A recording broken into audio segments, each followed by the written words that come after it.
ಯಾವುದನ್ನು ಮಾಧ್ಯಮಗಳಾದ ನಾವು, ರಕ್ಷಣಾ ವಿಶ್ಲೇಷಕರು, ವಿದೇಶಾಂಗ ಎಕ್ಸ್ಪರ್ಟ್ಗಳು ಸುಯಿಸೈಡಲ್ ಅಂತ ಹೇಳ್ತಾ ಇದ್ರು, ಬ್ಲಂಡರ್ ಅಂತ ಹೇಳ್ತಾ ಇದ್ರು, ಅದು ಆಗೇ ಬಿಡುತ್ತಾ?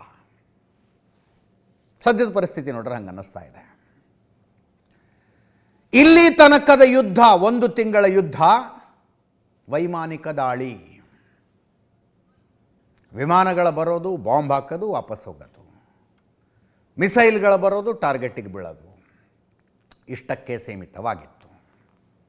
ಇಷ್ಟೆಲ್ಲ ಆದರೂ ಡೊನಾಲ್ಡ್ ಟ್ರಂಪು ಅಮೇರಿಕದಲ್ಲಿ ಕೂತ್ಕೊಂಡು ರೆಜಿಮ್ ಚೇಂಜ್ ಅಂತ ಮೊದಲ 1 ವಾರ ಮಾತಾಡಿದ್ರು. ರೆಜಿಮ್ ಚೇಂಜ್ ಅಂದರೆ ಅಯಾತುಲ್ಲಾ ಅಲಿ ಖಮೇನಿ ನೇತೃತ್ವದ ಸರ್ಕಾರ ಇತ್ತಲ್ಲ, ಅದನ್ನು ಕಿತ್ತಾಕಿ ಫ್ರೆಂಡ್ಲಿ ಸರ್ಕಾರವೊಂದನ್ನು ಇರಾನ್ನಲ್ಲಿ ಸ್ಥಾಪಿಸುವುದು, ರೆಜಿಮ್ ಚೇಂಜ್. ಇದು ಸಾಧ್ಯವಾ?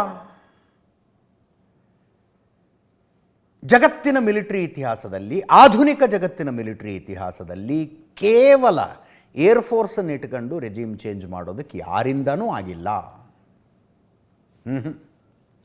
ರೆಜಿಮ್ ಚೇಂಜ್ನ ಉದ್ದೇಶವೇ ಇದ್ದದ್ದು ಅನ್ನೋದಾದರೆ ಇನ್ಫಂಟ್ರಿ, ಭೂಸೇನೆ, ಆರ್ಮಿ ಆ ದೇಶದೊಳಗೆ ನುಗ್ಗಬೇಕು. ನುಗ್ಗಿ ಒಂದೊಂದಾಗಿ ನಗರಗಳನ್ನು, ಪಟ್ಟಣಗಳನ್ನು, ಹಳ್ಳಿಗಳನ್ನು, ಜಿಲ್ಲೆಗಳನ್ನು, ರಾಜ್ಯಗಳನ್ನು ವಶಪಡಿಸಿಕೊಳ್ತಾ ಬಂದು, ಆವಾಗ ಎಲ್ಲಿ ಯುದ್ಧ ಆಗ್ತಾ ಇರುತ್ತೋ ಅಂದರೆ ಆ ಕಡೆಯಿಂದ ಏನು ಫೈಟಿಂಗ್ ಇರುತ್ತಲ್ಲ, ಅಲ್ಲಿಯೂ ದಂಗೆ ಎದ್ದು ಎಲ್ಲ ಸೇರಿಕೊಂಡು ಒಂದು ಆಡಳಿತದ ಬದಲಾವಣೆ ಅಂತ ಆಗಿದ್ದಾವೆ ಜಗತ್ತಿನಲ್ಲಿ, ಇಲ್ಲ ಅಂತ ಹೇಳ್ತಿಲ್ಲ. ಕೇವಲ ವೈಮಾನಿಕ ದಾಳಿಯ ಮೂಲಕ ರೆಜಿಮ್ ಚೇಂಜ್ ಮಾಡಿಬಿಡ್ತೀವಿ ಅಂತ ಡೊನಾಲ್ಡ್ ಟ್ರಂಪ್ ಹೇಳ್ತಾ ಇದ್ದದ್ದನ್ನು ನೋಡಿ ರಕ್ಷಣಾ ವಿಶೇಷಜ್ಞರು ನಗ್ತಾ ಇದ್ರು. ಏನು ಮಾತಾಡ್ತಾನೆ ಮನುಷ್ಯ ಅಂತ. ರೆಜಿಮ್ ಚೇಂಜ್ ಆಗಲಿಲ್ಲ. 1 ವಾರದೊಳಗೆ ಇರಾನ್ ಮೊಳಕಾಲ ಮೇಲೆ ಕೂತ್ಕೊಂಡು ದೇಹಿ ಅಂತ ಕೇಳ್ಕೊಳ್ಳೋ ಪರಿಸ್ಥಿತಿಗೆ ತಂದು ಬಿಡ್ತೀವಿ ಅಂದರು, ಅದೂ ಆಗಲಿಲ್ಲ. ಡೊನಾಲ್ಡ್ ಟ್ರಂಪ್ ಬಾಯಿ ಬಿಟ್ಟು ಹೇಳಿದ್ರು, ಇರಾನ್ ಹಬ್ಬಬ್ಬ ಅಂದರೆ ಇಸ್ರೇಲ್ ಮೇಲೆ ದಾಳಿ ಮಾಡುತ್ತೆ ಅಂದ್ಕೊಂಡಿದ್ವಿ, ಇವರು ಅಕ್ಕಪಕ್ಕದವ್ರ ಮೇಲೆ ದಾಳಿ ಮಾಡಿದ್ದು ನಮಗೂ ಶಾಕ್ ಆಗಿಬಿಡ್ತು ಅಂದರು. ಇರಾನ್ ಅನಿರೀಕ್ಷಿತ ಆಘಾತಗಳನ್ನು ಇಸ್ರೇಲ್ ಮತ್ತು ಅಮೆರಿಕಕ್ಕೆ ಕೊಡ್ತಾನೆ ಹೋಯಿತು. ಈಗ ಇರಾನ್ ಮಾತುಕತೆಗೆ ತುದಿಗಾಲಲ್ಲಿದೆ ಅಂತಿದ್ದಾರೆ. ಅಂಥ ಟೈಮ್ನಲ್ಲಿ 50,000 ಸೈನಿಕರನ್ನು ಮಿಡ್ಲ್ ಈಸ್ಟಿಗೆ ತರೋ ಉದ್ದೇಶ ಆದರೂ ಏನು? USS ಟ್ರಿಪೋಲಿ ಅಂತ ಇನ್ನೊಂದು ಹಡಗು ಬಂತು. ಅಬ್ರಹಾಂ ಲಿಂಕನ್ ಈಗಾಗಲೇ ಬಂದಿದೆ. ಜಗತ್ತಿನ ಅತಿ ದೊಡ್ಡ ಏರ್ಕ್ರಾಫ್ಟ್ ಕ್ಯಾರಿಯರ್ ಅಬ್ರಹಾಂ ಲಿಂಕನ್ ಈಗಾಗಲೇ ಬಂದಿದೆ. USS ಟ್ರಿಪೋಲಿ ಒಂದು ತರಿಸಿದ್ರು ಅವರು. ಇದರಲ್ಲಿ 3,500 ನೇವಿ ಸೀಲ್ಸ್ ಇದ್ದಾರೆ. ವಿಮಾನದ ಮೂಲಕ ಇರಾನಿನ ಸುತ್ತಲಿನ ದೇಶಗಳು, UAE, ಸೌದಿ ಅರೇಬಿಯಾ, ಕತಾರು, ಇರಾಕು, ಇಲ್ಲೆಲ್ಲ ಕಡೆ ಇದಾವಲ್ಲ ಇವರ ಸೈನಿಕರು, ಅಲ್ಲಿಗೆ ಸೈನಿಕರನ್ನು ತಂದು ಇಳಿಸಿದ್ದಾರೆ. ಇರಾನ್ ಮಾತುಕತೆಗೆ ತುದಿಗಾಲ್ನಲ್ಲಿ ನಿಂತಿದೆ ಅಂತ ಬಾಯಲ್ಲಿ ಹೇಳ್ತಾ ಅಲ್ಲಿ ಸೈನಿಕರನ್ನು ತಂದು ಇಳಿಸಿದ್ರೆ ಅರ್ಥ ಏನು? ಯಾಕೆ ಮಾಡಿದ್ರು ಇದನ್ನು? ಅಂದರೆ ಇರಾನ್ ಮಾತುಕತೆಗೆ ತುದಿಗಾಲಲ್ಲಿ ನಿಂತಿದೆ ಅನ್ನೋದು ಹಸಿ ಸುಳ್ಳು ಅಂತ ಅರ್ಥ. ಮಾತುಕತೆಗೆ ತಯಾರಾಗಿದ್ರೆ ಮಾತುಕತೆ ಮಾಡ್ಬೇಕಪ್ಪ. ಈಗ ಡೊನಾಲ್ಡ್ ಟ್ರಂಪ್ ಹೇಳ್ತಾ ಇರೋದು ಖಾರ್ಗ್ ದ್ವೀಪದ ಮೇಲೆ ನಾವು ದಾಳಿ ಮಾಡ್ತೀವಿ ಅಂತ. ಯಥಾಪ್ರಕಾರದ ಉಡಾಫೆಯ ಧ್ವನಿಯಲ್ಲಿ, ಉಡಾಫೆಯ ಭಾಷೆಯಲ್ಲಿ ಡೊನಾಲ್ಡ್ ಟ್ರಂಪ್ ಈ ಮಾತು ಹೇಳ್ತಾರೆ. ಇರಾನ್ ತೈಲ ಸ್ವಾಧೀನಪಡಿಸಿಕೊಳ್ಳುವುದು ನನ್ನ ನೆಚ್ಚಿನ ವಿಷಯ ಅಂತ. ಒಂದು ಯುದ್ಧದ ಬಗ್ಗೆ ಮಾತಾಡ್ತಿರೋದು. ಇರಾನ್ನ ತೈಲ ಸ್ವಾಧೀನಪಡಿಸಿಕೊಳ್ಳುವುದೇ ನನ್ನ ನೆಚ್ಚಿನ ವಿಷಯ. ಇರಾನ್ನ ಖರ್ಗ್ ದ್ವೀಪದ ಮೇಲೆ ಅಮೆರಿಕದ ನಿಯಂತ್ರಣ ಸಾಧ್ಯ. ಅಲ್ಲಿ ಯಾವುದೇ ರಕ್ಷಣಾ ವ್ಯವಸ್ಥೆ ಇದೆ ಅಂತ ನಾನು ಭಾವಿಸೋದಿಲ್ಲ. ನಾವು ಈಗ ಖರ್ಗ್ ದ್ವೀಪವನ್ನು ಸುಲಭವಾಗಿ ವಶಪಡಿಸಿಕೊಳ್ಳಬಹುದು. ಪಶ್ಚಿಮ ಕರಾವಳಿಯಲ್ಲಿರುವ ಖರ್ಗ್ ದ್ವೀಪ ತೈಲ ರಫ್ತು ಕೇಂದ್ರವಾಗಿದೆ. ಪೆಂಟಗನ್ ಖರ್ಗ್ ದ್ವೀಪದ ಮೇಲೆ ಭೂದಾಳಿ ನಡೆಸಲು ಯೋಜಿಸಿದೆ. ಆದರೆ ನಮ್ಮ ಸೇನೆ ಸಂಪೂರ್ಣ ಪ್ರಮಾಣದಲ್ಲಿ ಆಕ್ರಮಣ ಮಾಡುವುದಿಲ್ಲ. ಹಲವು ಆಯ್ಕೆಗಳಿವೆ, ಪರಿಸ್ಥಿತಿ ಅವಲಂಬಿಸಿ ಕ್ರಮ ಕೈಗೊಳ್ಳುತ್ತೇವೆ ಅಂತ ಡೊನಾಲ್ಡ್ ಟ್ರಂಪ್ ಸ್ಟೇಟ್ಮೆಂಟು. ಏನಾಗುತ್ತೆ ಖರ್ಗ್ ದ್ವೀಪವನ್ನು ಇವರು ವಶಪಡಿಸಿಕೊಂಡ್ರೆ? ಫಸ್ಟ್ ಇದೊಂದು ಆಡಿದ ಮಾತು ಕೇಳಿಸ್ಕೊಳ್ಳೋದಕ್ಕಿಂತ look at that body language. ಮಾತಾಡ್ತಾ ಇರುವ ಇರಾನಿನ ತೈಲ ಸ್ವಾಧೀನಪಡಿಸಿಕೊಳ್ಳುವುದೇ ನನ್ನ ನೆಚ್ಚಿನ ವಿಷಯ. ಖರ್ಗ್ ದ್ವೀಪ ಯಾಕೆ ಇಂಪಾರ್ಟೆಂಟು ಸ್ಟ್ರಾಟಜಿಕಲಿ ಅನ್ನೋದನ್ನು ನಾವು ತುಂಬ ಸಲ ಮಾತಾಡಿದ್ದೀವಿ. ಪರ್ಷಿಯನ್ ಗಲ್ಫ್ನಲ್ಲಿದೆ, ಹಾರ್ಮುಜ್ ಜಲಸಂಧಿಯಿಂದ ಸುಮಾರು 500 ಕಿಲೋಮೀಟರ್ ದೂರದಲ್ಲಿದೆ. ಒಂದು 25 ಸ್ಕ್ವೇರ್ ಕಿಲೋಮೀಟರ್ನ ದ್ವೀಪ, ನಮ್ಮ ಲಕ್ಷದ್ವೀಪಗಿಂತ ಚಿಕ್ಕದು. ಅದನ್ನು ಇರಾನ್ ಸ್ಟ್ರಾಟಜಿಕಲಿ ಆಯಿಲ್ ಎಕ್ಸ್ಪೋರ್ಟ್ಗೆ ಅಂತ ಡೆವಲಪ್ ಮಾಡಿದೆ. ಇರಾನ್ ತನ್ನ ದೇಶದ ತುಂಬ ಇರುವಂಥ ತೈಲ ಬಾವಿಗಳಿಂದ ಆಯಿಲ್ನ ಪಂಪ್ ಮಾಡಿ ಮೇಲೆತ್ತಿ ಪೈಪ್ಲೈನ್ ಮೂಲಕ ಖರ್ಗ್ ದ್ವೀಪದ ತನಕ ಸಾಗಿಸುತ್ತೆ. ಅಲ್ಲೊಂದು 30 ಮಿಲಿಯನ್ ಬ್ಯಾರಲ್ ಕ್ರೂಡ್ ಆಯಿಲ್ನ ಸ್ಟೋರ್ ಮಾಡೋದಕ್ಕೊಂದು ವ್ಯವಸ್ಥೆ ಮಾಡಿದ್ದಾರೆ. ಹಾಗೆ ಸ್ಟೋರ್ ಮಾಡಿದ ಆಯಿಲನ್ನು per day on on average 7 million barrels ಟ್ಯಾಂಕರ್ಗಳಿಗೆ ತುಂಬುತ್ತಾರೆ. ಅಲ್ಲಿಂದ ಟ್ಯಾಂಕರ್ಗಳು ಪರ್ಷಿಯನ್ ಗಲ್ಫ್ನಿಂದ ಹೊರಗೆ ಬಂದು ಹಾರ್ಮುಜ್ ಜಲಸಂಧಿಯನ್ನು ದಾಟಿಕೊಂಡು ಗಲ್ಫ್ ಆಫ್ ಒಮನ್ನನ್ನು ದಾಟಿಕೊಂಡು ಬೇರೆ ಬೇರೆ ದೇಶಗಳಿಗೆ ಹೋಗ್ತವೆ. ಇಸ್ರೇಲ್ ತನ್ನ 90% ಆಯಿಲನ್ನು ಎಕ್ಸ್ಪೋರ್ಟ್ ಮಾಡುವುದೇ ಈ ಖರ್ಗ್ ದ್ವೀಪದ ಮೂಲಕ. ಆಯ್ತಪ್ಪ, ಈ ಖರ್ಗ್ ದ್ವೀಪ ವಶಪಡಿಸಿಕೊಂಡ್ರು, ಏನು ಮಾಡ್ತೀರಿ? ಕೆಲವರು ಅಂತ ಇದ್ರು, ಮುಗದೆ ಹೋಯ್ತಲ್ಲ ಸರ್ ಕೆಲಸ, ಇಸ್ರೇಲ್ ಏನು 90% ಆಯಿಲ್ನ ಎಕ್ಸ್ಪೋರ್ಟ್ ಮಾಡ್ತಾ ಇತ್ತಲ್ಲ ಅದನ್ನ ಅಮೇರಿಕ ಮಾಡೋಕ್ಕೆ ಶುರು ಮಾಡಿಬಿಡುತ್ತೆ ಈಗ ಅಂತ. ಅದು ಹೆಂಗ್ರಿ ಆಗುತ್ತೆ? ಖರ್ಗ್ ದ್ವೀಪದಲ್ಲಿ ಆಯಿಲ್ ಪ್ರೊಡ್ಯೂಸ್ ಮಾಡಲ್ಲ, ಇವರು ಸ್ಟೋರ್ ಮಾಡ್ತಾರಷ್ಟೇ. ಇರಾನ್ನವರು ಆಯಿಲ್ ಎಲ್ಲಿಂದ ಬರಬೇಕು? ಮೇನ್ಲ್ಯಾಂಡ್ ಇರಾನ್ ಒಳಗಡೆಯಿಂದ ಪೈಪ್ಲೈನ್ ಮೂಲಕ ಬರಬೇಕದು. ಅಮೇರಿಕ ಬಂದು ಖರ್ಗ್ ದ್ವೀಪದ ಮೇಲೆ ಹಿಡಿತ ಸಾಧಿಸಿಕೊಂಡ್ರೆ ಅಲ್ಲಿ ವಾಲ್ ತಿರುಗಿಸಿ ಪೈಪ್ಲೈನ್ ಬಂದ್ ಮಾಡಲ್ವ ಇರಾನು? ಇರಾನ್ ಬಂದ್ ಮಾಡುತ್ತೆ. ಅದರ ಅರ್ಥ ಏನು? ಆಯಿಲ್ನ ಇಟ್ಟು ದಿವಸ ನಾವು ಎಕ್ಸ್ಪೋರ್ಟ್ ಮಾಡ್ತಾ ಇದ್ವಿ, ಈಗ ನೀವು ಬಂದು ದ್ವೀಪ ವಶಪಡಿಸಿಕೊಂಡಿದ್ದೀರಿ, ನಿಮಗೆ ನಾವು ಯೂಸ್ ಮಾಡೋಕ್ಕೆ ಬಿಡಲ್ಲಪ್ಪ ಅಂತ. ಆವಾಗೇನಾಗುತ್ತೆ? ಜಗತ್ತಿನ ಹೆಗಲೇರಿ ಕುಳಿತಿರುವಂಥ ಆಯಿಲ್ ಸಮಸ್ಯೆ, ಆಯಿಲಿನ ಕೊರತೆ ಇನ್ನೂ ಜಾಸ್ತಿ ಆಗುತ್ತವಾಗ. ಈ ಡೊನಾಲ್ಡ್ ಟ್ರಂಪ್ ಏನು ಮಾಡಬೇಕು ಅನ್ಕೊಂಡಿದ್ದಾರೋ, ಏನು ಮಾಡಕ್ಕೆ ಹೊರಟಿದ್ದಾರೋ ಒಂದು ಅರ್ಥ ಆಗ್ತಿಲ್ಲ. ಖರ್ಗ್ ದ್ವೀಪವನ್ನು ಅಮೇರಿಕ ವಶಪಡಿಸಿಕೊಳ್ಳುವುದರ ಅರ್ಥ ಒಂದು ತಿಂಗಳಿಂದ ತಲೆದೂರಿರುವ ಆಯಿಲ್ ಕ್ರೈಸಿಸ್ ಇನ್ನಷ್ಟು ಜಾಸ್ತಿ ಆಗುತ್ತೆ. ಈಗ ಅಷ್ಟೂ ಯುದ್ಧದ ಮಧ್ಯದಲ್ಲಿ ಇರಾನ್ ತನಗೆ ಬೇಕಾದ ದೇಶಗಳಿಗೆ ತಾನು ಆಯಿಲ್ ಕಳಿಸ್ತಾ ಇದೆ. ಅಂದರೆ 7 ಮಿಲಿಯನ್ ಬ್ಯಾರಲ್ಸ್ ಆಫ್ ಆಯಿಲ್ ಯಾವುದೋ ಒಂದು ದೇಶಕ್ಕೆ ಹೋಗುತ್ತೆ ರೀ, ಎಲ್ಲೋ ಒಂದು ಕಡೆ ಹೋಗುತ್ತಪ್ಪ. ಆ ದೇಶ ಆಯಿಲ್ ಪರ್ಚೇಸ್ ಮಾಡಬೇಕು ಅಂತ ಮಾರ್ಕೆಟಿಗೆ ಬರೋದಿಲ್ಲ. ಈಗ ಅವರು ಮಾರ್ಕೆಟಿಗೆ ಬಂದರೆ ಪ್ರೈಸ್ ಎಲ್ಲಿಗೆ ಹೋಗುತ್ತೆ? ತುದಿಗಾಲಲ್ಲಿದ್ದಾರೆ ಡೊನಾಲ್ಡ್ ಟ್ರಂಪು. ಖರ್ಗ್ ದ್ವೀಪವನ್ನು ವಶಪಡಿಸಿಕೊಳ್ತಾರಂತೆ. ಎಕ್ಸಾಕ್ಟ್ಲಿ ಏನು ಪ್ಲ್ಯಾನು ಅಂದರೆ ನನಗಿಂತ ತಿಳಿದವರು ತುಂಬ ಜಾಸ್ತಿ ಇದ್ದಾರೆ. ಅವ್ರು ಹೇಳೋದನ್ನು ನಾವು ಯಥಾವತ್ತಾಗಿ ನಿಮ್ಮ ಎದುರಿಗೆ ಹೇಳ್ತಾ ಇದ್ದೀವಿ ಅಷ್ಟೇ. ಫೆಬ್ರವರಿ 28ನೇ ತಾರೀಕು ಈ ಯುದ್ಧದ ಉದ್ದೇಶ ಏನಾಗಿತ್ತು? ಇರಾನ್ನಲ್ಲಿ ರೆಜಿಮ್ ಚೇಂಜ್ ಮಾಡುವುದಾಗಿತ್ತು. ಇವತ್ತು ಈ ಯುದ್ಧದ ಉದ್ದೇಶ ಏನು? ಹಾರ್ಮುಜ್ ಜಲಸಂಧಿಯನ್ನು ಫ್ರೀ ಮಾಡೋದಂತೆ. ಫೆಬ್ರವರಿ 27ನೇ ತಾರೀಕಿನ ತನಕ ಹಾರ್ಮುಜ್ ಜಲಸಂಧಿ ಫ್ರೀನೇ ಇತ್ತು ಸ್ವಾಮಿ. ನೀವು ಒಂದು ಸಮಸ್ಯೆಯನ್ನು ಹುಟ್ಟುಹಾಕಿ ಆ ಸಮಸ್ಯೆಯನ್ನು ಬಗೆಹರಿಸೋದಕ್ಕೆ ನಾವು ಹೆಂಗೆ ಒದ್ದಾಡ್ತಿದ್ದೀವಿ ಗೊತ್ತಾ ಅಂತ ಜಗತ್ತಿನ ಮುಂದೆ ಹೇಳದಂಗಿದು. ಆ್ಯಸ್ ಆಫ್ ನೌ ಇವರ ಉದ್ದೇಶ ಇಷ್ಟೇ ಇದೆ: ಇರಾನ್ನ ಕರಾವಳಿ ತುಂಬ ದಾಳಿಗಳನ್ನು ಮಾಡೋದು. ಅರ್ಜೆಂಟಾಗಿ ಹಾರ್ಮುಜ್ ಜಲಸಂಧಿ ಫ್ರೀ ಮಾಡಬೇಕಾಗಿದೆಯಲ್ಲ, ಕರಾವಳಿಯಲ್ಲಿ ದಾಳಿ ಮಾಡೋದು. ಪರ್ಷಿಯನ್ ಗಲ್ಫ್ನಲ್ಲಿರುವ ದ್ವೀಪಗಳ ಜೊತೆಗೆ ಇರಾನಿನ ಸಂಬಂಧ ಕತ್ತರಿಸ್ಬಿಡೋದು. ಹಾರ್ಮುಜ್ ಜಲಸಂಧಿಯನ್ನು ಹಿಡಿತಕ್ಕೆ ತಗೊಳ್ಳೋದು. ಅದಾದ ಮೇಲೆ ಖರ್ಗ್ ದ್ವೀಪ, ಟ್ರಂಪ್ ಹೇಳಿದ್ದು ಕರೆಕ್ಟು, ತುಂಬ ಏನು ಅಲ್ಲೇನು ಸೆಕ್ಯೂರಿಟಿ ವ್ಯವಸ್ಥೆ ಹಾಗೇನಿಲ್ಲ, ಈಸಿಯಾಗಿ ಅದನ್ನು ವಶಪಡಿಸಿಕೊಳ್ತಾರೆ, ವಶಪಡಿಸಿಕೊಳ್ಳೋದು. ಅದಾದ ಮೇಲೆ ಅದನ್ನು ಕೇಂದ್ರವಾಗಿಟ್ಕೊಂಡು ಮೇನ್ಲ್ಯಾಂಡ್ ಇರಾನಿನ ಮೇಲೆ ದಾಳಿ ನಡೆಸೋದು. ಅಂದರೆ ಪ್ಯಾರಾಶೂಟ್ ಮೂಲಕ ಡ್ರಾಪ್ ಆಗುವ ಉದ್ದೇಶ ಇದ್ದಂಗಿದೆ ಇವ್ರದ್ದು. ಅದರ್ವೈಸ್ ಏನು ಮಾಡ್ಬೇಕು ಹೇಳಿ? ನೀವು ಒಂದು ಸಮುದ್ರ ಮಾರ್ಗದ ಮೂಲಕ ಇರಾನನ್ನು ಇನ್ವೇಡ್ ಮಾಡೋದಕ್ಕೆ ಒಂದು ಅವಕಾಶ ಇದೆ. ಇರಾನ್ ತಯಾರಾಗಿ ಕೂತ್ಕೊಂಡಿರ್ತೀರಿ ಅದಕ್ಕೆ. ಭೂಮಾರ್ಗದ ಮೂಲಕ ದಾಳಿ ಮಾಡಬೇಕು ಅಂದರೆ ಇರಾನಿನ ಸುತ್ತಲೂ ಇರುವ ದೇಶಗಳ ಪೈಕಿ ಯಾವುದಾದ್ರೂ ದೇಶ ಒಂದು ಒಪ್ಕೋಬೇಕಲ್ಲ, ಆಯಿತು ಬನ್ನಿ ನಮ್ಮ ನೆಲವನ್ನು ಬಳಸ್ಕೊಂಡು ಒಳಗಡೆ ಬಿಡ್ತೀವಿ ನಿಮ್ಮನ್ನು ಅಂತ. ಈಸಿಯೆಸ್ಟ್ ಮಾರ್ಗ ಯಾವುದು ಇರಾನಿನ ಒಳಗೆ ನುಗ್ಗೋದಕ್ಕೆ?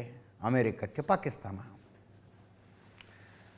ಪಾಕಿಸ್ತಾನ ಅಫ್ಘಾನಿಸ್ತಾನದ ಮೇಲೆ ದಾಳಿ ನಡೆಸೋದಕ್ಕೆ ಅಮೇರಿಕಕ್ಕೆ ಜಾಗ ಕೊಡ್ತು. ನಮ್ಮ ದೇಶದಲ್ಲಿ ಇದ್ಕೊಂಡು ನೀವು ಆ ದೇಶದ ಮೇಲೆ ದಾಳಿ ನಡೆಸಿ ಪರವಾಗಿಲ್ಲ ಅಂತ. ವರ್ಲ್ಡ್ ಟ್ರೇಡ್ ಸೆಂಟರ್ನ ಅಟ್ಯಾಕ್ನ ನಂತರ ಈ ಹಂಗೆ ಇರಾನಿನ ಮೇಲೆ ದಾಳಿ ಮಾಡೋದಕ್ಕೆ ಪಾಕಿಸ್ತಾನ ಅವಕಾಶ ಕೊಡುತ್ತಾ? ಕೊಟ್ಟರಷ್ಟೇ ಪಾಕಿಸ್ತಾನದ ಕಥೆನೂ ಮುಗೀತು ಅಂತ ಅರ್ಥ.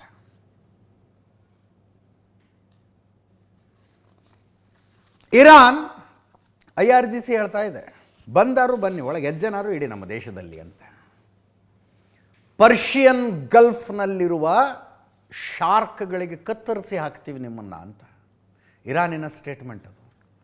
ಪರ್ಷಿಯನ್ ಗಲ್ಫ್ನಲ್ಲಿರುವ ಶಾರ್ಕ್ಗಳಿಗೆ ಒಳ್ಳೆ ಆಹಾರ ಹಾಕ್ತೀರಿ ನೀವು. ಅಮೇರಿಕದ ಸೈನಿಕರು ಇರಾನಿನ ನೆಲದ ಮೇಲೆ ಕಾಲಿಟ್ಟರೆ ವಾಪಸ್ ಹೋಗೋದು ಅವರ ಕಾಫಿನ್ ಬಾಕ್ಸ್ಗಳ ಮಾತ್ರ, ಅವರ ಶವಪೆಟ್ಟಿಗೆಗಳ ವಾಪಸ್ ಹೋಗ್ತವೆ ಅಂತ IRGCಯ ಸ್ಟೇಟ್ಮೆಂಟನ್ನು ತೆಹರಾನ್ ಟೈಮ್ಸ್ನಲ್ಲಿ ಪಬ್ಲಿಷ್ ಮಾಡಿದ್ದಾರೆ ನೋಡಿ. ವಾಪಸ್ ಹೋಗೋದು ನಿಮ್ಮ ಶವಪೆಟ್ಟಿಗೆಗಳು ಅಂತ. ಪರ್ಷಿಯನ್ ಗಲ್ಫ್ನಲ್ಲಿರುವ ಶಾರ್ಕ್ಗಳಿಗೆ ಅಮೆರಿಕದ ಸೈನಿಕರು ಒಳ್ಳೆ ಆಹಾರ ಹಾಕ್ತಾರೆ. ಡೊನಾಲ್ಡ್ ಟ್ರಂಪ್ ಅಮೆರಿಕ ನಾಯಕರು ಒಮ್ಮೆ ಇರಾನ್ನ ಇತಿಹಾಸ ಓದಿಕೊಳ್ಳಲಿ. ಇತಿಹಾಸದುದ್ದಕ್ಕೂ ಇರಾನ್ ಸೈನಿಕರು ಆಕ್ರಮಣಕಾರರೊಂದಿಗೆ ಹೋರಾಡಿದ್ದಾರೆ. ಇದು ಒಂದು ಫ್ಯಾಕ್ಚುಲಿ ರಾಂಗ್ ಸ್ಟೇಟ್ಮೆಂಟ್. ಇದು ಇತಿಹಾಸದುದ್ದಕ್ಕೂ ಇರಾನಿನ ಹೋರಾಟಗಾರರು ಆಕ್ರಮಣಕಾರರೊಂದಿಗೆ ಹೋರಾಡಿದ್ದಾರೆ. ಹೋರಾಡಬೇಕಾಗಿತ್ತವರು. ಆಕ್ರಮಣಕಾರರೊಂದಿಗೆ ಈಗ ಹೇಳ್ತಾ ಇರುವಷ್ಟು ವೀರಾವೇಶದೊಂದಿಗೆ ಇರಾನಿನಲ್ಲ ಪರ್ಷಿಯಾದ ಹೋರಾಟಗಾರರು ಹೋರಾಡಿದ್ದರೆ ಇವತ್ತಿಗೂ ಅದು ಪರ್ಷಿಯಾನೇ ಆಗಿರ್ತಿತ್ತು. ಇವತ್ತಿಗೂ ಅದು ಅಗ್ನಿ ಆರಾಧಕರ ದೇಶವೇ ಆಗಿರ್ತಿತ್ತು.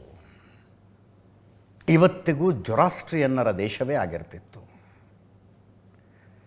ಪಾರ್ಸಿಗಳು ಅಂತ ಭಾರತದಲ್ಲಿ ಜೀವನ ಮಾಡ್ತಾ ಇದ್ದಾರಲ್ಲ, ಅವರು ಭಾರತಕ್ಕೆ ಬರುವ ಸನ್ನಿವೇಶವೇ ಇರ್ತಿರಲಿಲ್ಲ. ಇವರು ಹೇಳ್ತಾ ಇರುವ ಹಾಗೆ ಇತಿಹಾಸ ಓದ್ಕೊಳ್ಳಿ, ಹೋರಾಡಿದಾರವರು, ನಾವು ಹೋರಾಡಿದ್ದೀವಿ ಇರಾನಿಯನ್ನರು.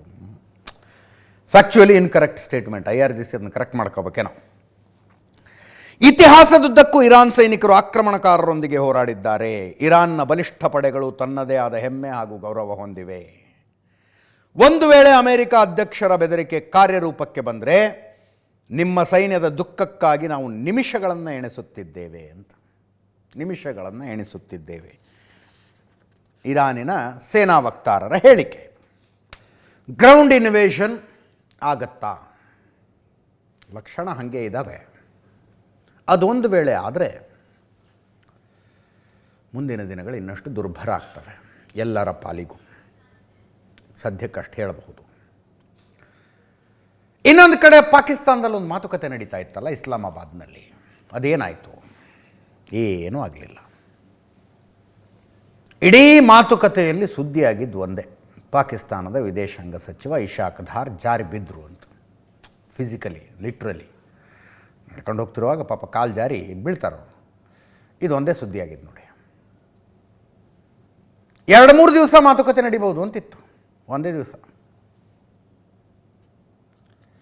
ಇಶಾಕ್ ಧಾರ್ ಇದ್ದರು, ಪಾಕಿಸ್ತಾನದ ವಿದೇಶಾಂಗ ಸಚಿವರು ಮೊಹಮ್ಮದ್ ಇಶಾಕ್ ಧಾರ್. ಪ್ರಿನ್ಸ್ ಫೈಸಲ್ ಇದ್ದರು, ಸೌದಿ ಅರೇಬಿಯಾದ ವಿದೇಶಾಂಗ ಸಚಿವರು. ಎಚ್ ಇ ಹಕನ್ ಫಿದಾನ್, ಟರ್ಕಿಯ ವಿದೇಶಾಂಗ ಸಚಿವ. ಡಾಕ್ಟರ್ ಬದ್ರ್ ಅಬ್ದಲಟ್ಟಿ, ಈಜಿಪ್ತಿನ ವಿದೇಶಾಂಗ ಸಚಿವ. 4 ಜನ ಕೂತ್ಕೊಂಡು ಮಾತಾಡಿದ್ರು. ಟರ್ಕಿ ಆರಂಭದಲ್ಲೇ ಹೇಳ್ಬಿಡ್ತಂತೆ, ಟರ್ಕಿಯ ವಿದೇಶಾಂಗ ಸಚಿವರು ಆರಂಭದಲ್ಲೇ ಹೇಳ್ಬಿಟ್ರಂತೆ, ಅಮೆರಿಕ ಹಾಕಿರುವ 15 ಕಂಡೀಷನ್ಗಳನ್ನು ಇರಾನ್ ಅವರು ಒಪ್ಕೊಳ್ಳೋದೇ ಇಲ್ಲ ಬಿಡಿ ಅಂತ. ಇರಾನಿಗೂ ನ್ಯೂಕ್ಲಿಯರ್ ಪವರ್ ಹೊಂದುವ ಅಧಿಕಾರ ಇದೆ, ಹಕ್ಕು ಇದೆ ಅನ್ನುವ ವಾದ ಮಂಡನೆ ಆಯ್ತಂತಲ್ಲಿ.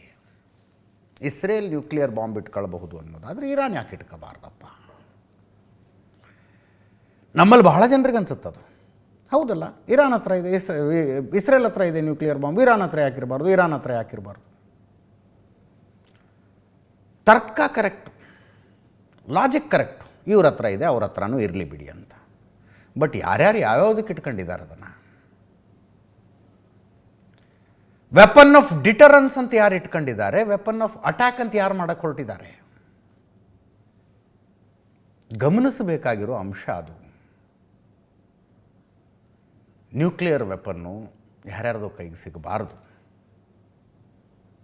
ಬಿಡಿ, ವಿಷಯಕ್ಕೆ ಬರೋಣ. ಸಂಧಾನ ಸಭೆ ಏನೂ ಆಗಲಿಲ್ಲ, ಯಾವುದೇ ನಿರ್ಣಯಕ್ಕೆ ಬರಲಿಲ್ಲ.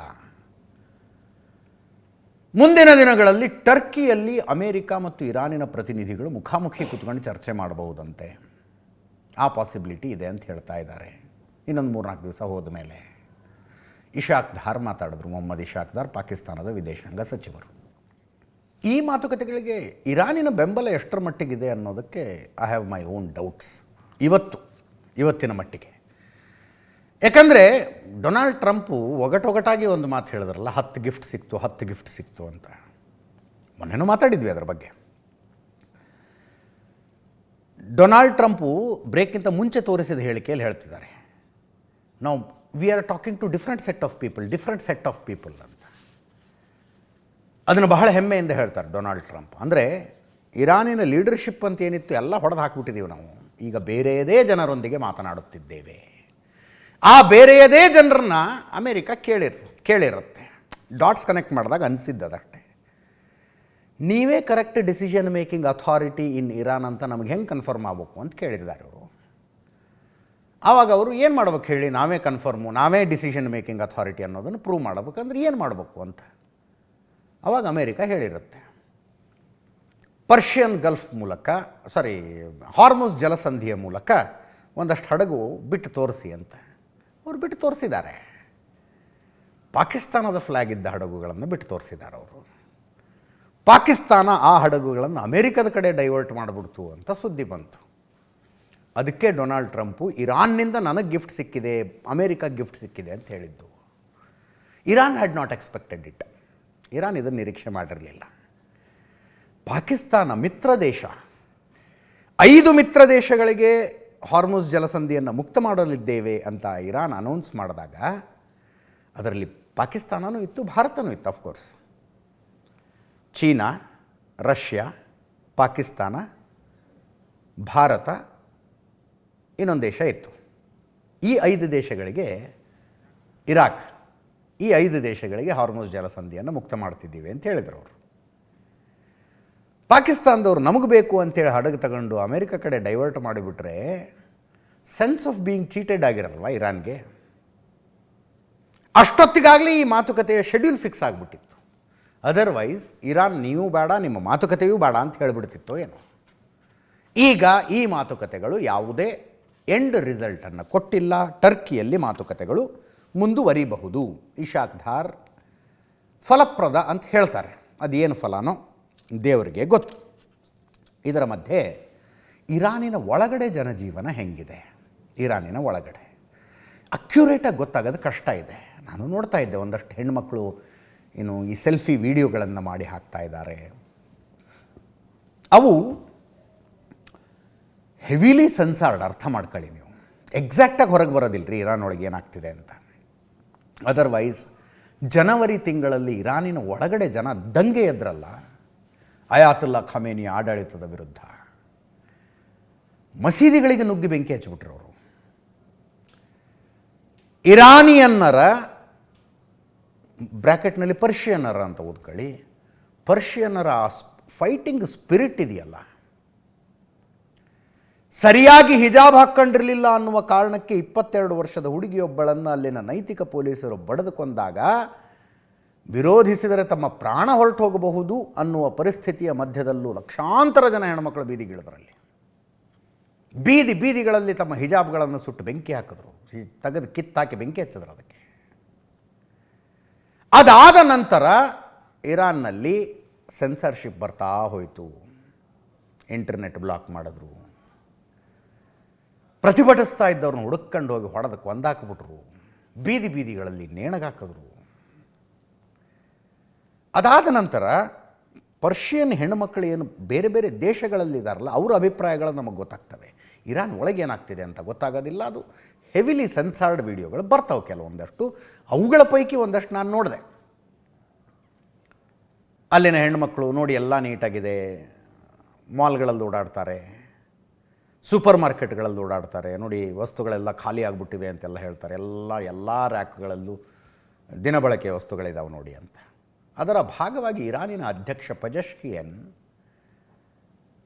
ಟೆಹರಾನೇ ಅನಿಸುತ್ತಿದ್ದು, ಒಂದಷ್ಟು ಕಡೆ ಓಡಾಡಿ ಜನರನ್ನು ಮಾತಾಡಿಸಿ ಯುದ್ಧದ ಸನ್ನಿವೇಶ ನಮ್ಮ ಜೊತೆಗೆ ನೀವು ಇರಬೇಕು ಅನ್ನೋ ಥರದ್ದು ಮಾತಾಡಿ ಸೆಲ್ಫಿ ತೆಗೆಸ್ಕೊಂಡಿದ್ದಾರೆ. ದೃಶ್ಯಗಳು ಬಂದಿದ್ದಾವೆ.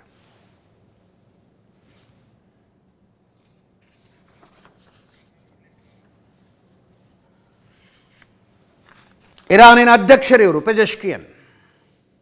ಅಲ್ಲಿ ಸುಪ್ರೀಂ ಲೀಡರೇ ಸುಪ್ರೀಮು. ಅಧ್ಯಕ್ಷ ಸ್ಥಾನ ಅನ್ನುವಂಥದ್ದು ಈಸ್ ಎಲೆಕ್ಟೆಡ್, ಆದರೆ ಒಂಥರ ಏನು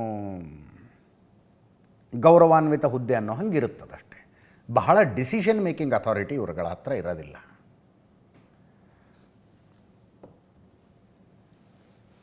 ಯುದ್ಧ ಇವತ್ತು ಕೂಡ ಘನಘೋರವಾಗಿತ್ತು. ಅನೇಕ ದೃಶ್ಯಗಳು ಬಂದಿದ್ದಾವೆ. 32ನೆಯ ದಿನದ ಯುದ್ಧ. ಇಸ್ರೇಲ್ನ ದಾಳಿಯಲ್ಲಿ ಇರಾನಿನ ಒಂದು ಕಾಲೇಜ್ ಧ್ವಂಸ ಆಯಿತು. ಇರಾನ್ನ ಅಲ್ ಅರಬ್ಬಿ TV ಚಾನಲ್ನ ಆಫೀಸನ್ನು ಧ್ವಂಸ ಮಾಡಲಾಯಿತು. ಇನ್ನೊಂದು ಕಡೆ ದಕ್ಷಿಣ ಲೆಬನಾನ್ ಮೇಲೆಯೂ ಇಸ್ರೇಲ್ ಯುದ್ಧ ಸಾರಿದೆ. ಅಲ್ಲಿ ಹಿಜ್ಬುಲ್ಲಾ ಭಯೋತ್ಪಾದಕರು ಇಸ್ರೇಲ್ನ ಟ್ಯಾಂಕರ್ ಒಂದನ್ನು ಧ್ವಂಸ ಮಾಡಿದ ವಿಡಿಯೋ ರಿಲೀಸ್ ಮಾಡಿದ್ರು. 131 ಟ್ಯಾಂಕರ್ಗಳನ್ನು ಧ್ವಂಸ ಮಾಡಿದ್ದೀವಿ ನಾವು ಅಂತ, ಯುದ್ಧ ಟ್ಯಾಂಕರ್ಗಳು.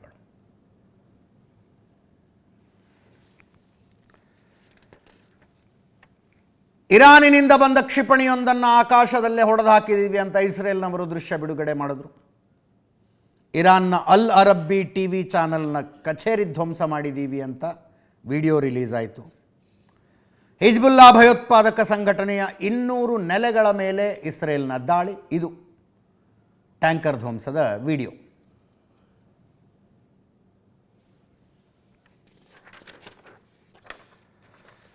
ಇಸ್ರೇಲ್ನ ದಾಳಿಗೆ ಇರಾನಿನ ಮಶಾದ್ನಲ್ಲಿ ಒಂದು ರೆಸಿಡೆನ್ಷಿಯಲ್ ಬಿಲ್ಡಿಂಗ್ ಪೂರ್ತಿಯಾಗಿ ಕೊಲಾಪ್ಸ್ ಆಯಿತು.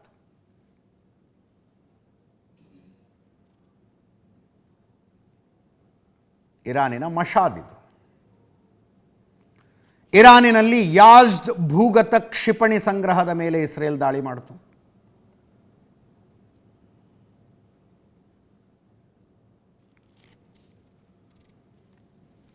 ಇನ್ನೊಂದು ಕಡೆ ಇರಾನಿನ ದಾಳಿ ಕೂಡ ಹಿಂಗೆ ಇತ್ತು, ಇಷ್ಟೇ ಭೀಕರ. ಇಸ್ರೇಲ್ ಮತ್ತು ತನ್ನ ಅಕ್ಕಪಕ್ಕದ ದೇಶಗಳಲ್ಲಿರುವ ಅಮೇರಿಕನ್ ಸೇನಾ ನೆಲೆಗಳ ಮೇಲೆ ಇರಾನ್ ದಾಳಿ ನಡೆಸಿತು. ಇಸ್ರೇಲ್ನ ಬೀರ್ ಶೇವಾ ಸ್ಟೀಲ್ ಪ್ಲಾಂಟ್ ಮೇಲೆ Iranian drone attack. Beersheba 2023 October 7 ದಾಳಿ ಈ ಪಟ್ಟಣದ ಮೇಲಾಗಿತ್ತು, ಈ ನಗರದ ಮೇಲಾಗಿತ್ತು. ಒಟ್ಟು 13 ಪಟ್ಟಣಗಳ ಮೇಲೆ ಭಯೋತ್ಪಾದಕ ದಾಳಿ ಆಗಿತ್ತು ಆವಾಗ. ಅದರಲ್ಲಿ ಇದು ಬಿಯರ್ ಶೇವಾ ಅಂತ ಕರೀತಾರೆ ಅವರು ಅದನ್ನ. ಸ್ಟೀಲ್ ಪ್ಲಾಂಟ್ ಇಲ್ಲಿ ಹೈಫಾ ತೈಲ ಘಟಕ ಹೊತ್ಕೊಂಡು ಉರಿತು ಇವತ್ತು.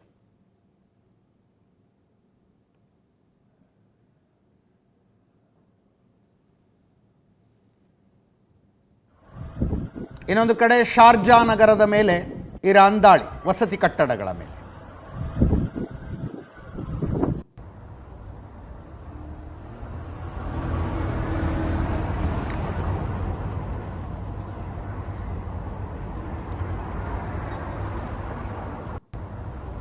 ಡ್ರೋನ್ಗಳನ್ನು ಬಳಸಿ ಹಿಜ್ಬುಲ್ಲಾ ಭಯೋತ್ಪಾದಕರು ಇಸ್ರೇಲ್ನ ಯುದ್ಧ ಟ್ಯಾಂಕರ್ ಒಂದನ್ನು ಧ್ವಂಸಗೊಳಿಸಿದ ವಿಡಿಯೋ ರಿಲೀಸ್ ಮಾಡಿದ್ರು. ಹಿಜ್ಬುಲ್ಲಾ ಹೇಳ್ತಾ ಇದೆ 113 ಟ್ಯಾಂಕರ್ಗಳನ್ನು ಹೊಡೆದಿದ್ದೀವಿ ನಾವು ಇಸ್ರೇಲ್ದು ಅಂತ. 113 ಟ್ಯಾಂಕರ್ಗಳನ್ನು ಹೊಡೆದಿದ್ದೀವಿ ಅಂತ ಹೇಳ್ಕೊತಾ ಇದ್ದಾರೆ ಅವರು. ಇದು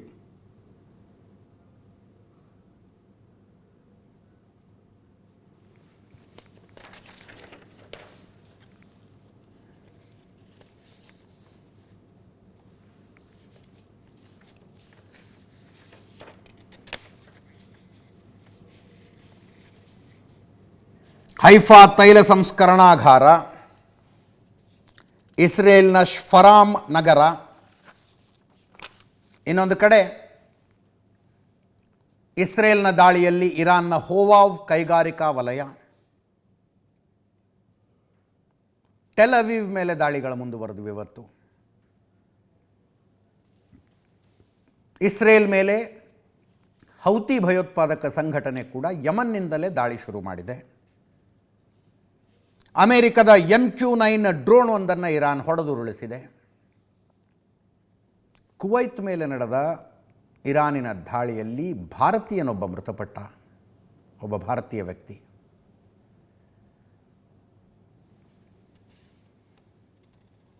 ಕುವೈತ್ನ ವಿದ್ಯುತ್ ಸ್ಥಾವರದ ಮೇಲೆ ಇರಾನ್ನ ದಾಳಿಯಲ್ಲಿ ಒಬ್ಬ ಭಾರತೀಯ ವ್ಯಕ್ತಿ ಮೃತಪಟ್ಟಿದ್ದಾರೆ. ಇದು ನೆನ್ನೆನೇ ಆಗಿದ್ದು.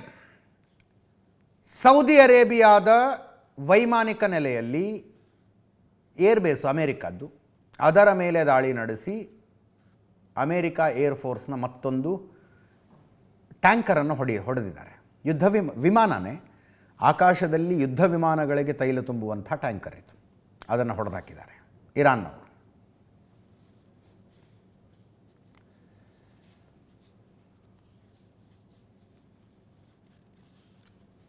ಈ ಮಧ್ಯೆ ಅಮೆರಿಕದ B ಸೀರೀಸ್ ಬಾಂಬರ್ಗಳು ಇರಾನಿನ ಅಣುಸ್ಥಾವರಗಳನ್ನು ಟಾರ್ಗೆಟ್ ಮಾಡಿಕೊಂಡು ಮತ್ತಷ್ಟು ದಾಳಿ ನಡೆಸಿದವೆ.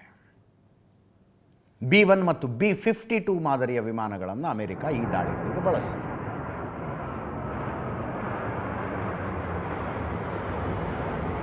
ಅಟ್ಯಾಕ್ ಮುಗಿಸಿ ವಾಪಸ್ ಬಂದಿರುವಂಥ ದೃಶ್ಯಗಳಿಂದ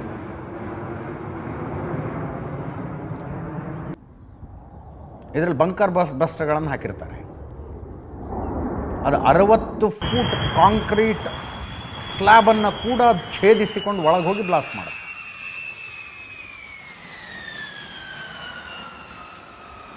ಇಸ್ಫಹಾನ್ನ ನ್ಯೂಕ್ಲಿಯರ್ ಸೆಂಟರ್ ಮೇಲೆ, ಇರಾನಿನ ಇಸ್ಫಹಾನ್ ನ್ಯೂಕ್ಲಿಯರ್ ಸೆಂಟರ್ ಮೇಲೆ ಈ B ಸೀರೀಸ್ನ ಬಾಂಬರ್ಗಳನ್ನು ಬಳಸಿ ಅಟ್ಯಾಕ್ ಮಾಡ್ತೀವಿ ಅಮೆರಿಕ. B-52 ದಾಳಿ ಮುಗಿಸಿ ವಾಪಸ್ ಬಂತಂತೆ. 2 B-1 ಬಾಂಬರ್ಗಳು ಫಸ್ಟಿಗೆ ಏನು ಲ್ಯಾಂಡ್ ಆಗ್ತಾ ಇರೋದು ನೋಡಿದ್ರಲ್ಲ ಅದು.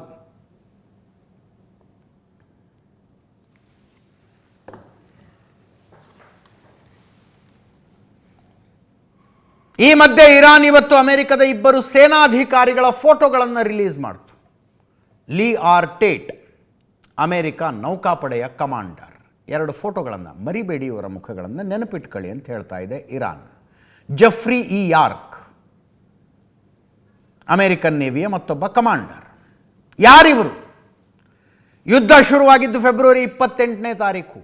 ಅವತ್ತು ಅಯಾತುಲ್ಲಾ ಅಲಿ ಖಮೇನಿ ಮತ್ತು ಇತರ 48 ಜನರನ್ನು ಹೊಡೆದು ಹಾಕಲಾಯಿತು. ಅದೇ ದಿನ ಟೆಹರಾನ್ನ ಮಿನಾಬ್ ಶಾಲೆಯ ಮೇಲೆ ಅಟ್ಯಾಕ್ ಮಾಡಲಾಯಿತು. ಟಾಮಹಾಕ್ ಕ್ಷಿಪಣಿಗಳನ್ನು ಬಳಸಿ ಅಟ್ಯಾಕ್ ಮಾಡಿದ್ರು ಮಿನಾಬ್ ಶಾಲೆಯ ಮೇಲೆ. ಮಕ್ಕಳು ಟೀಚರ್ಸು ಸೇರಿ 175 ಜನ ಸತ್ತೋದ್ರದರಲ್ಲಿ.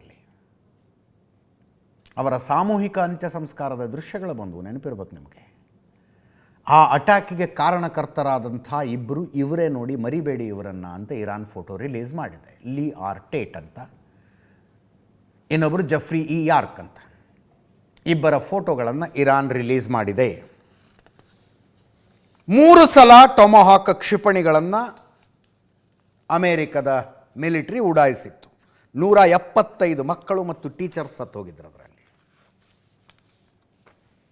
ಪ್ರಪಂಚದಾದ್ಯಂತ ತುಂಬ ಟೀಕೆಗೊಳಗಾದಂಥ ದಾಳಿ ಅದು. ಹಿಂಗೆ ಯಾಕಾಯಿತು? ಐ ಥಿಂಕ್ ಡೊನಾಲ್ಡ್ ಟ್ರಂಪ್ ಹೇಳಿದ್ರು, ನಾವು ಹೊಡೆದಿದ್ದಲ್ಲ, ಅವರವರೇ ಹೊಡ್ಕೊಂಡಿದ್ದಾರೆ ಅದನ್ನು ಅಂತ. ಬಟ್ ಅದನ್ನೆಲ್ಲ ಸುಳ್ಳು ಅಂತ. ಟೊಮಹಾಕ್ ಕ್ಷಿಪಣಿಗಳಿರೋದು ಅಮೇರಿಕದ ಹತ್ರ ಮಾತ್ರ. ಇರಾನಿಯನ್ ಅಥಾರಿಟೀಸು ಅಲ್ಲಿ ಬಿದ್ದ ಕ್ಷಿಪಣಿಯ ತುಂಡುಗಳನ್ನು ತೆಗೆದು ಜಗತ್ತಿಗೆ ತೋರಿಸ್ತು, ನೋಡಿ ಇಲ್ಲಿ ಟೊಮಹಾಕಿಂದ ಆಗಿರೋ ಅಟ್ಯಾಕ್ ಇದು ಅಂತ. ಹಳೆಯ ಇಂಟೆಲಿಜೆನ್ಸ್ ರಿಪೋರ್ಟನ್ನು ಇಟ್ಕೊಂಡು ದಾಳಿ ಮಾಡಿದ್ದಕ್ಕೆ ಹಿಂಗಾಗಿದೆ ಅಂತ ಮಾಹಿತಿಗಳು ಬಂದದ್ದು. ಆಮೇಲೇನೋ ಒಂದು ಇಂಡಿಪೆಂಡೆಂಟ್ ಅನಾಲಿಸಿಸ್ ಬಂತು, ಸ್ಕೂಲ್ಗೆ ಯಾಕೆ ಹೊಡೆದ್ರು ಅಂತ. What ever it is.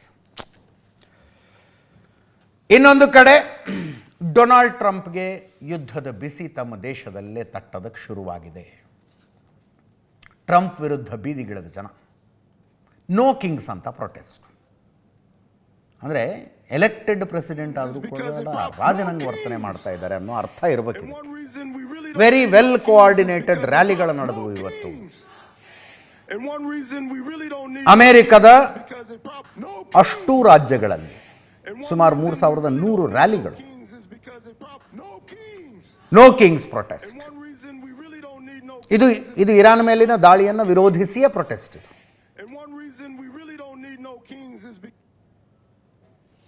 50 ರಾಜ್ಯ, ಅಮೆರಿಕದ 50 ರಾಜ್ಯಗಳ 3100 ಕಡೆಗಳಲ್ಲಿ ರ್ಯಾಲಿಗಳು ನಡೆದವು. 85 ಲಕ್ಷ ಜನ ಭಾಗಿಯಾಗಿದ್ದಾರೆ ಅಂತ ಲೆಕ್ಕ. 85 ಲಕ್ಷ ಜನ. ಅಮೆರಿಕದ ಹೊರಗಡೆ 12 ರಾಷ್ಟ್ರಗಳಲ್ಲಿ ಈ ಪ್ರತಿಭಟನೆಗಳು ನಡೆದಿದ್ದಾವೆ. ಲಂಡನ್, ರೋಮ್, ಪ್ಯಾರಿಸ್ನಂಥ ನಗರಗಳಲ್ಲೂ 12 ಕಡೆ. ಇರಾನ್ ಮೇಲೆ ಅಮೆರಿಕದ ದಾಳಿಯನ್ನು ಖಂಡಿಸಿ ನಡೀತಾ ಇರುವ ಪ್ರತಿಭಟನೆ. ಅಮೆರಿಕ, ಯುರೋಪಿನ ತುಂಬ ಈ ಪ್ರತಿಭಟನೆಗಳು ನಡೆದವು. ದೊಡ್ಡ ದೊಡ್ಡ ರ್ಯಾಲಿಗಳಾದವು. ಅಮೆರಿಕದ ಖ್ಯಾತ ಸಿಂಗರ್ ಅಂತೆ ಬ್ರೂಸ್ ಸ್ಪ್ರಿಂಗ್ಸ್ಟೀನ್, ನೋಡಿ ಇಲ್ಲಿ, ಟ್ರಂಪ್ ಮಸ್ಟ್ ಗೋ ನೌ.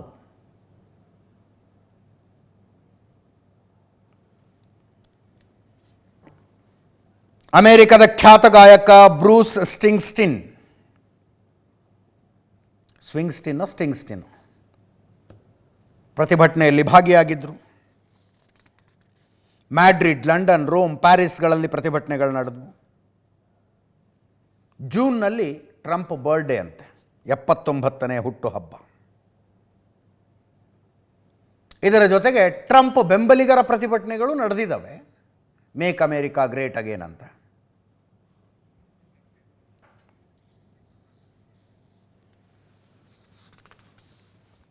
ಈ ಮಧ್ಯೆ ಅಮೆರಿಕದ ಅರ್ಥಶಾಸ್ತ್ರಜ್ಞರೊಬ್ಬರ ಹೇಳಿಕೆ ಯುನೈಟೆಡ್ ಅರಬ್ ಎಮಿರೇಟ್ಸ್ಗೆ ಎಚ್ಚರಿಕೆ ಕೊಟ್ಟಿದ್ದಾರೆ. ಅಪ್ಪಿತಪ್ಪಿಯೂ ಈ ಯುದ್ಧದಲ್ಲಿ ಭಾಗಿಯಾಗಬೇಡಿ ಅಂತ.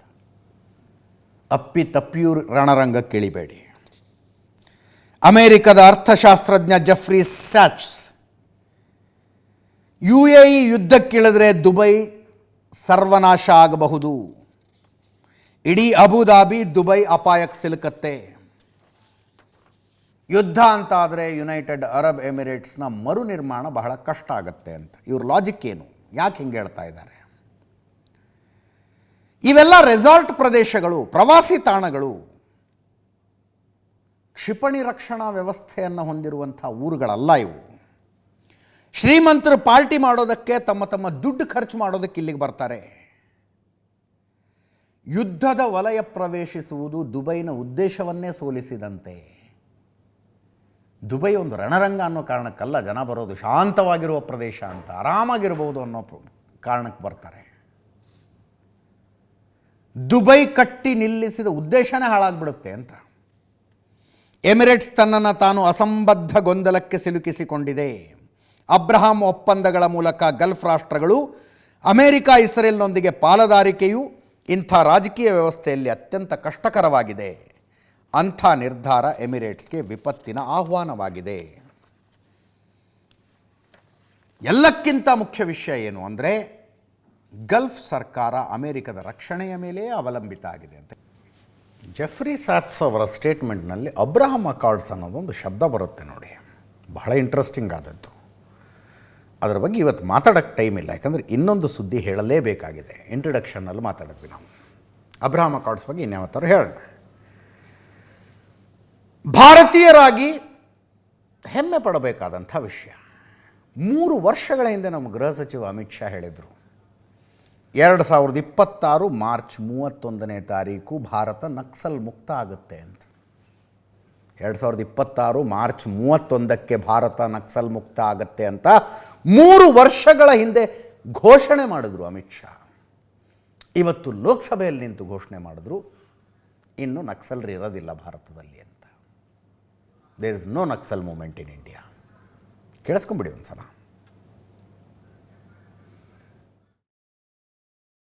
12 राज्य छत्तीसगढ़, तेलंगाना, आंध्र प्रदेश, ओडिशा, महाराष्ट्र, मध्य प्रदेश, झारखंड, बिहार, बंगाल, केरल, कर्नाटक का कुछ हिस्सा और उत्तर प्रदेश के 3 जिले, ये पूरा रेड कॉरिडोर बनाकर रखा और वहां कानून का शासन समाप्त कर दिया। 12 करोड़ लोग गरीबी के अंदर सालों तक जीते रहे, किसी ने चिंता नहीं की। हजारों युवाओं की मृत्यु हुई। 12 राज्य मारे गए नक्सली 3 साल के अंदर 26 के अब तक मार्च तक 706 नक्सली मुठभेड़ में मारे गए। गिरफ्तार कितने हुए मान्यवर?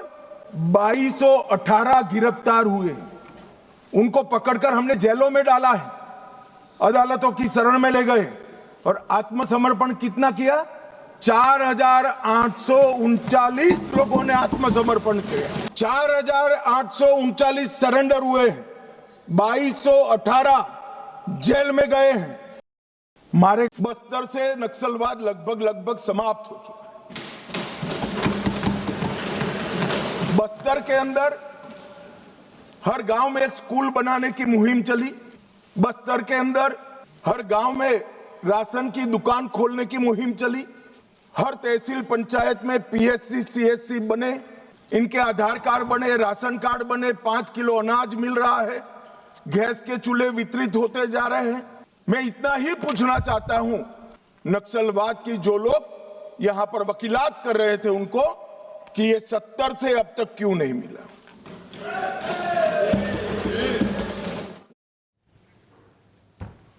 ಎರಡು ಸಾವಿರದ 14ರಲ್ಲಿ ಇವರ ಕೈಗೆ ಅಧಿಕಾರ ಬಂದಾಗ 126 ಜಿಲ್ಲೆಗಳ ನಕ್ಸಲ್ ಪೀಡಿತ ಇದ್ದವು. 12 ಕೋಟಿ ಜನ ಬದುಕ್ತಾ ಇದ್ರಲ್ಲಿ. 12 ಕೋಟಿ ಜನ. ನಕ್ಸಲರ ವಿರುದ್ಧ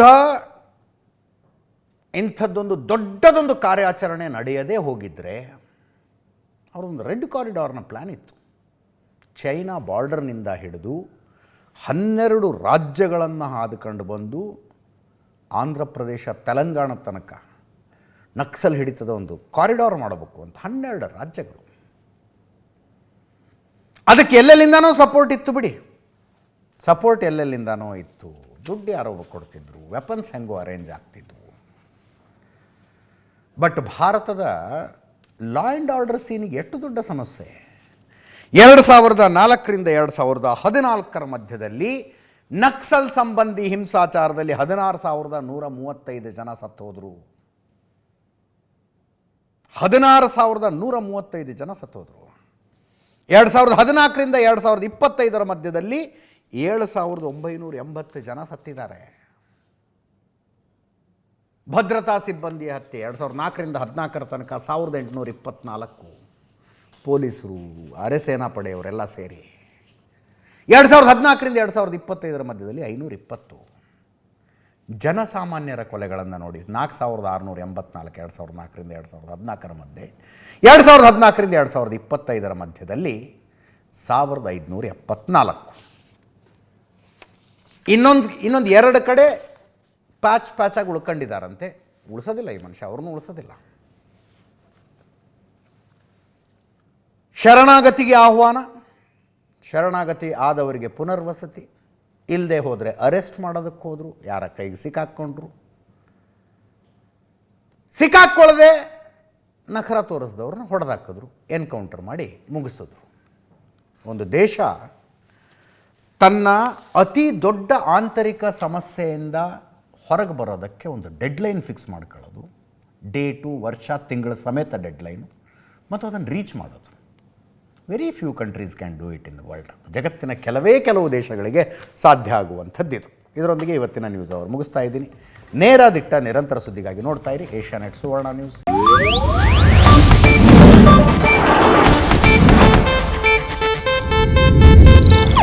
ಇದು ಏಷ್ಯಾನೆಟ್ ನ್ಯೂಸ್ ನೆಟ್ವರ್ಕ್ ಪ್ರಸ್ತುತಿ.